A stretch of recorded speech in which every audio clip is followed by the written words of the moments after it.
Said I came straight from the bottom, getting profit off that product. Little purple haze, little sour D's, little Molly beans, I got it. And I came straight from the projects. Niggas whipping that Pyrex, soaking in the kitchen. Whipping, trying to make the whole pie stretch in the kitchen. Whipping, trying to make the whole pie stretch in the kitchen. Whipping, trying to make it. What up, what up? It's the Kitchen 718 with J Rock, the wine sipper. And I'm K Rock, the Deuce Sipper, the big tipper. Anyway, what's going on, Jay Rizzy? All right, so pretty much I want to go back into that topic of big meats and the paperwork and people putting that bad reputation out on that man like that without having all the facts. Right. First of all, I said this before back then, and I'll say it again. That paperwork did not look like it was official tissue, and it didn't say that he actually told anything. When the section came about where it says 5K1, it said no. You know what I'm saying? A lot of people took what Cuffy or whatever his name is and 50 what they were saying on face value, and that's not how it goes. Because when you get to calling somebody a rat, you know what I'm saying, that's a heavy burden for somebody to bear, and they got to come up out the trenches in the dirt to get their name back. You know what I'm saying? That's defamation of character. That's true. But like street defamation, you know what I mean? I ain't even talking about legally, because now you're gonna be looked at as a rat amongst your peers. And to go for somebody of such a high caliber dude, like they got songs about this dude, you know what I'm saying? BMF, he really made history. He changed a lot of dudes' life. He kept it to being with a lot of dudes. He put a lot of people in there. So for them to say that and it not be true, that's kind of crazy. But also, I've noticed that it seems like every time somebody go to jail, people calling them a snitch. Right. And like dead ass. Like even if you're not a snitch, it seems like that. And that's crazy. You know what I'm saying? Because a person you don't have all the facts until you get this right here. Right. Till you get this right here. Yeah. We wasn't paperwork for y'all. You ain't got all the facts, right? This is my paperwork. J Rock got the paperwork. This is my paperwork. Paperwork party. And what it says, right? So when I was away on vacation, as I like to call it, I used to work the law library, so I learned a lot in there. You know what I mean? Right. So a lot of the times when the New York guys would come in there, they were sending to me to look up to check their paperwork. You know what I'm saying? Because they knew I understood the legal jargon. Right. So it was a couple of times where guys came in and they had their docket sheets and they had pre-sentence reports, which we found out could be manipulated by the government. You know what I'm saying? So as well as the docket sheets. But it's one thing, right, that I knew to be valid, right, was when you had your case. It was the judgment and commitment. And for those of you who've been in the feds before, y'all know what the judgment and commitment is, right? It's basically all it is it's telling you about the charge, your offense, and the amount of time, and if you got any fines, it's going to tell you, that what you got to pay and all your supervised release and all that stuff, right? And I'm stating that first because what follows that is what's most important. Because what follows your judgment and commitment, I'm going to tell you a story about that too. What follows your judgment and commitment is another section that's right behind it. These normally come together. I got one question. Let me finish this first. No, it's about the paperwork. I just want to ask really question while you're moving on. When people want to see the paperwork, does your paperwork also tell you who told on you? Yeah, it's going to tell you that because you get what's called a motion discovery, a discovery motion, and that's going to have your stuff in it. Now, sometimes depending on the type of case you got, they'll block out the person's name. What's called in legal terms is they'll omit the person's name or they'll redact it. You know what I'm saying? So you can't see who it is. But from the statements or the actions that's in the discovery, if you, as the person, the defendant, you're going to know exactly who that person is from the actions of what was said. And that's this page you're about to talk about. No, that's the motion discovery. So that's why I said let me finish. So you got your judgment and commitment, right? Which is important, right? Because that tells you how much time you got or whatever. But the most important part is what people try to hide is called your statement of reasons.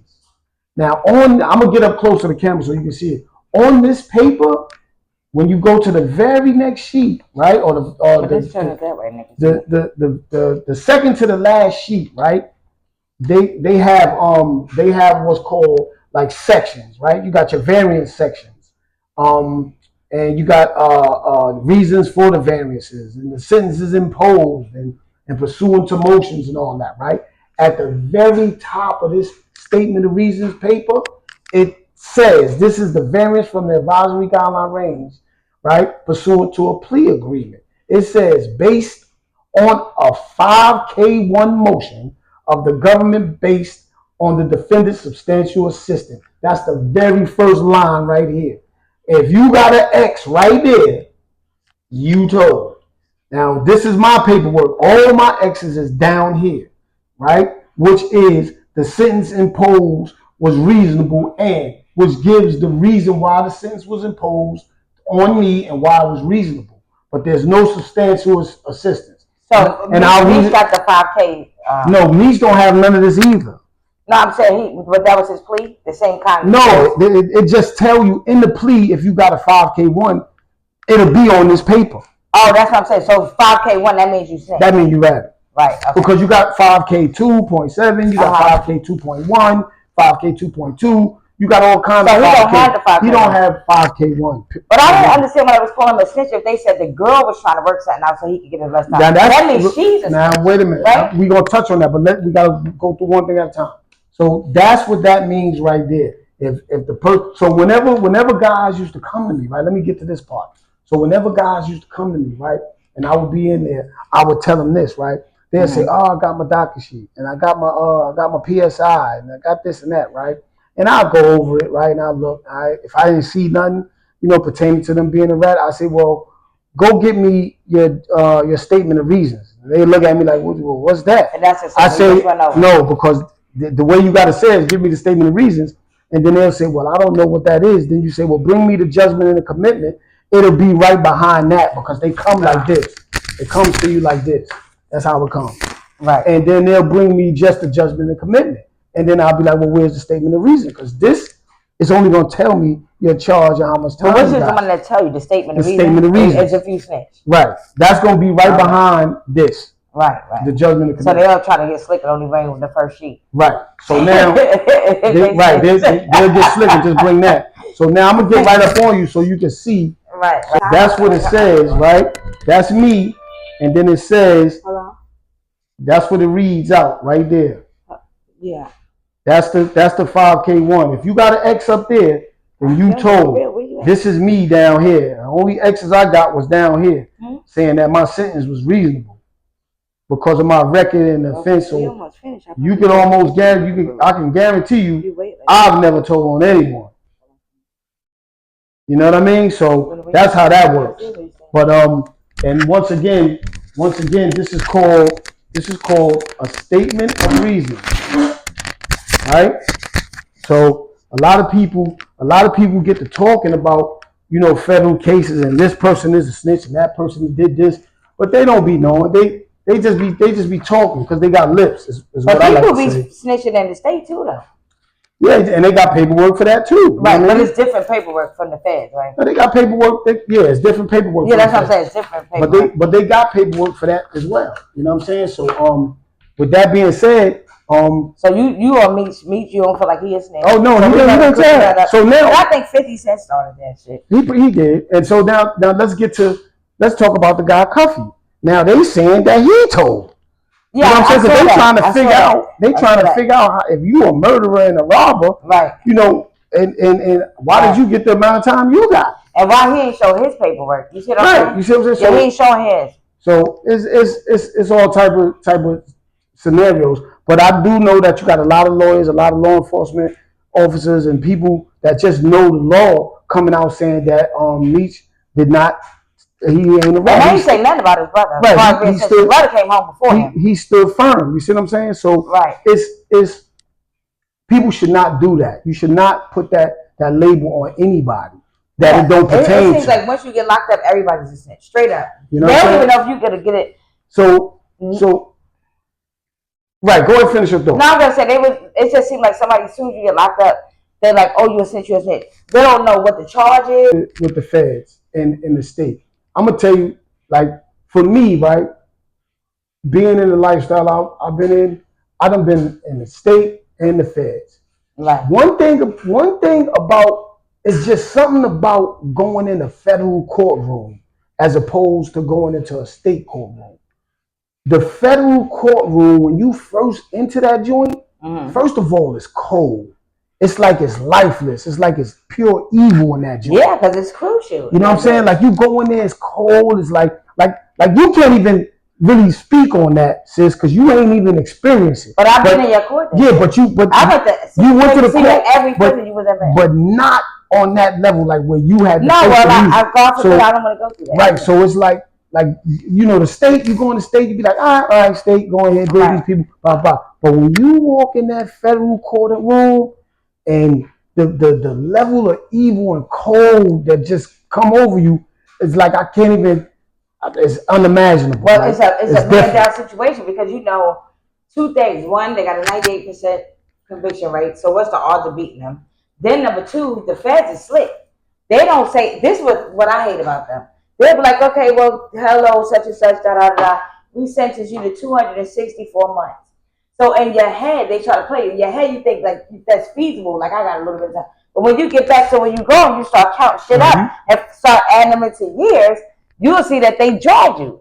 They do that. I think they do that on purpose. They're like, yeah, you got such and such months, and make it seem like you got a chance to get out of it. But it don't be like that. It's a setup.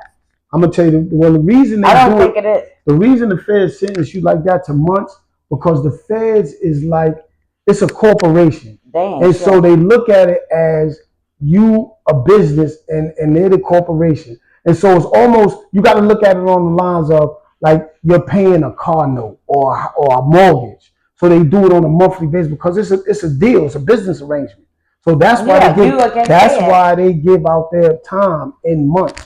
But what I'm saying to you, as far as the level of coldness, what you doing, you talking about facts and details and this and that. What I'm talking about is a feeling. The feeling you get when you walk in there, I can only imagine. It's different. I'm telling you, I can only imagine. And then they the way they treat you in there is like different. Like when I was going, like one of the times I went to court, right? I don't think y'all showed up because it was just an appearance and I was in and out. But one of the times I went there, right? I had the opportunity of watching this lady, right? It was the guy that was going to court before me to get his case arraigned. I watched this lady come to the courthouse. She did some type of voodoo. I don't know what she was doing, but she threw some type of dust or something down in front of the door jamb and in front of the threshold of the door and this and that. Right. And the bailiff saw her and ran over there and said, "What are you doing? What are you doing?" And took the lady out of there. Wouldn't let her come to court to see her son.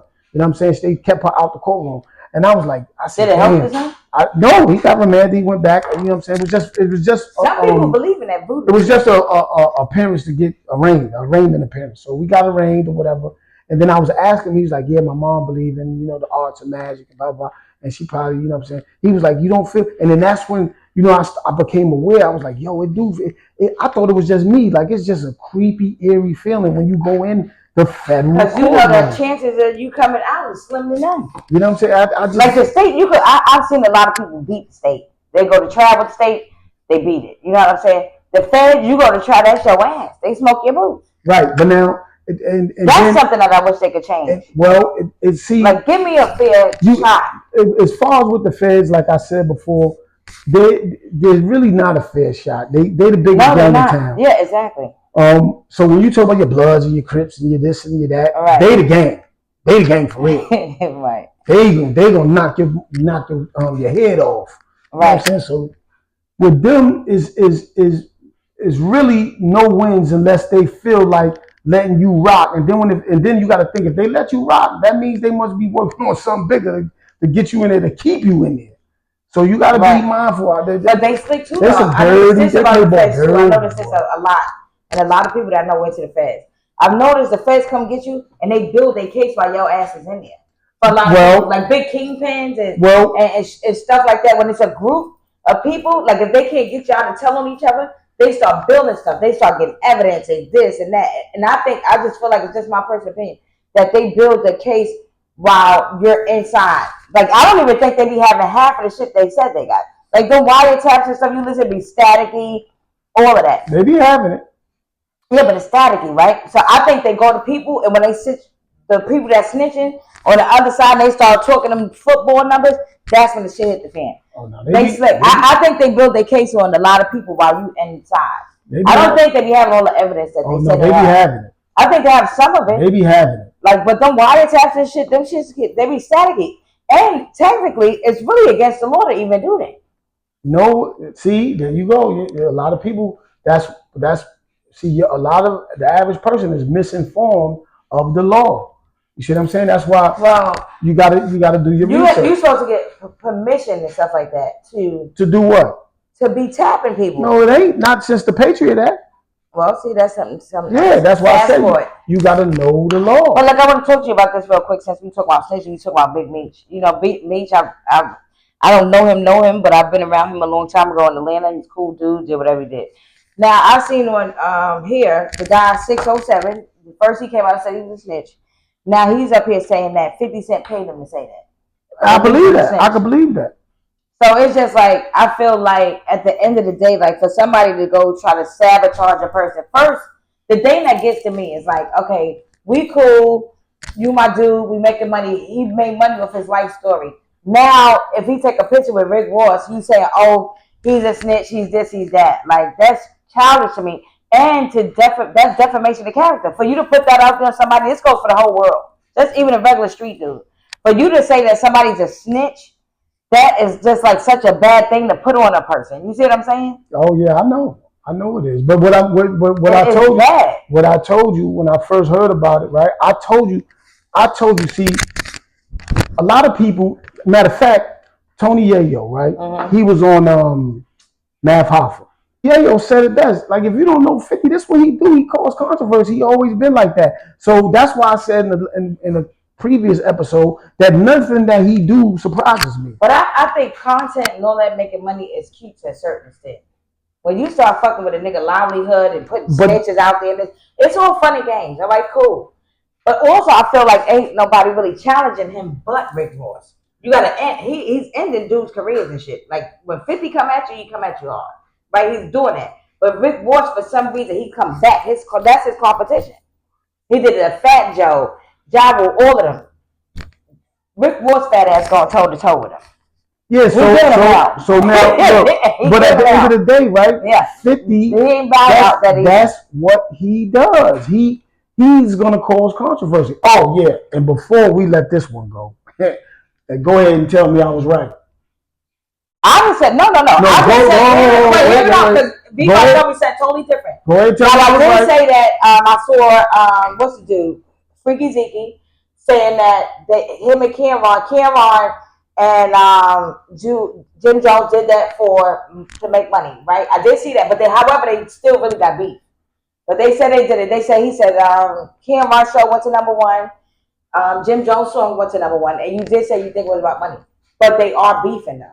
They do have. I don't care about, but it's about money, and they that's what he said. Yeah, and they probably piece 50 off with some bread. For starters. No, I think 50 makes money too, because they go. Remember, he's streaming everything he does go viral. Yeah, 50 Cent say something about you, the shit is going viral. Yeah, so they said I believe they pieced him off with a couple of dollars. He's a damn bully though. I told you that. So see, maybe next time you listen, but you know. No, it ain't guaranteed. He said I'm telling you, they did that for money. He said they still got beef though. They did that for money. He said they really beef and they got beef. They did that for money. But let's look at this from a business standpoint. Because we don't want them to have beef. You know what I'm saying? In the perfect world, we feel like it would be good for the Dipset to be back together.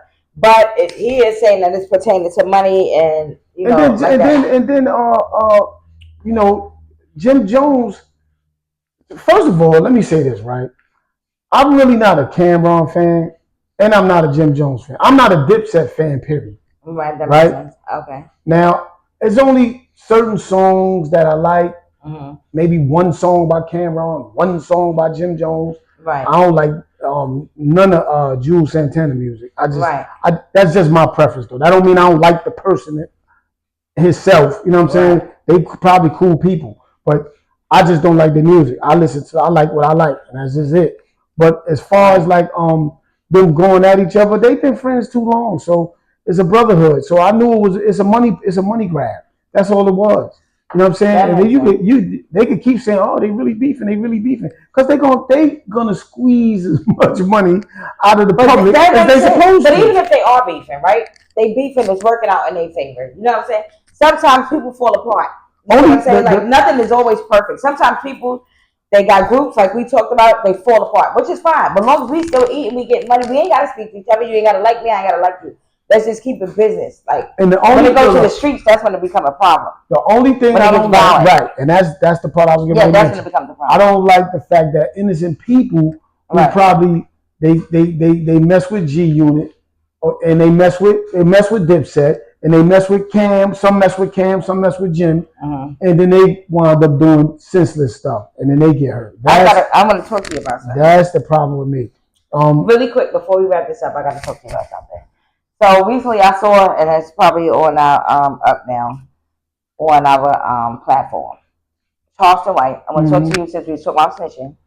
He got up there. It's in the video. We got the proof. It's on. You guys can check it out. It's on the this website. It's on Culture Update on YouTube. Yeah, on Culture Update. 16 years old. He's claiming to be this big gangster. He's a murderer. He's a killer. He did this. He's just picking people's mothers. That this. They got him on the stand. Even Little Booty, you always say, I'm taking up for him, whatever. Now, they got him on the stand. He was sentenced to the 16, got him on the stand.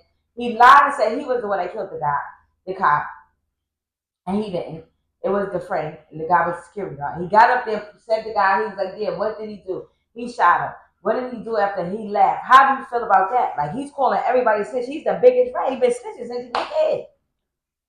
Okay, so and they don't need no paper. So what you got the videos up. So what you want to say? So at the end of the day, right? I just say because you said you thought he just be saying not positive stuff. Like no. I didn't. When did I say that? Well, one of the episodes. I didn't say none of that. Like No. Don't say I said something. What I said was is he went to do a speaking engagement in Chicago, and he ran into some guys that was King Von people. Right. That's what you said. Yeah, and he went in there and he changed his tune. No, what I'm asking is how you feel about him calling Little Woody a snitch, and he's a damn snitch. He been snitching since he was a kid. I don't have a feeling about neither one of them because both of them did what I wouldn't do. How about that? So that's how I'm gonna keep that. However they make their ends meet that's their business. Whatever they felt like they couldn't do, that's their business. Me, I did what I had to do, and I did my time. That's it. Was there anything you want to tell people before we wrap it up? Oh yeah, I want to talk about a situation that I just recently heard an Alpo interview. How about that? Okay. And he was talking about snitching and ratting, and he said that a guy called him one time and asked him what should he do, and he said I told him what I'm saying, don't do what I did because because I did it. Do what you got to do. I did what I got. Yeah, he said I did what I had to do for me, right. And I'm listening to him talk, right? You know what I'm saying? And I'm saying to myself, yo, wow, it's amazing how people, right, guys in the lifestyle that I was in, justify all of the grit and grime and dirt that they done did to people, right? And then they go tell and they justify it. Like how? You don't took people babies out. I don't think there's no justifying. No, but that's what he was doing. Like he was justifying. But it's like that is insane. That's insane. Yeah, I don't think you can come back from that. I don't think murder you can't come back from that because you're still taking people away from their families. That is insane. Snitching you can't come back from that because you're taking people away from their families with that too. My thing is this, and I got an appointment.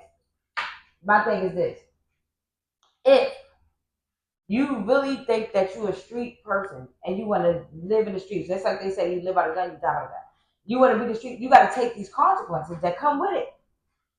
You see what I'm saying? A lot of people want the money, they want the fame, they want to do this, they want to ball till they fall, and then as soon as it's time to go down, they don't want to stand up. That's the part I don't like. Don't get into a life that you don't want to live. Like if you're going to ride it till the wheels fall off. If that's a life that you chose to do it. Even with white collar crime. There's people that go to feds for white collar crime. That's getting money, millions of dollars. White collar crime is really better than the bad crime. Any crime, honestly. any crime, a And crime is a crime. I think you'll get less time for killing white collar crime. I done seen it done. Martha Stewart, A crime did it. White collar crime seems a little bit better. A crime is a crime is a crime. That's just. Because now Trump, you see Trump trying to give people life in jail if you get caught with drugs. Yeah, a crime is a crime. So yeah, but I prefer there's no such thing as a good crime. I think white collar crime you get less time. Though. Yeah, but there's no such thing as a good crime. So let's say that to the people. I didn't say a good crime. I said I think white collar crime you get less time. Yeah, but then so we're not promoting criminal activity. We don't promote. I'm not a crime. So don't do crime. And if you do it, do a white collar crime. Don't do crime. If you do white collar crime. Don't do crime. But anyway, come on. With that being said, we about to find out. Well, you know, with that being said, right? He's a stand-up dude. I like to give him a shout out. You know.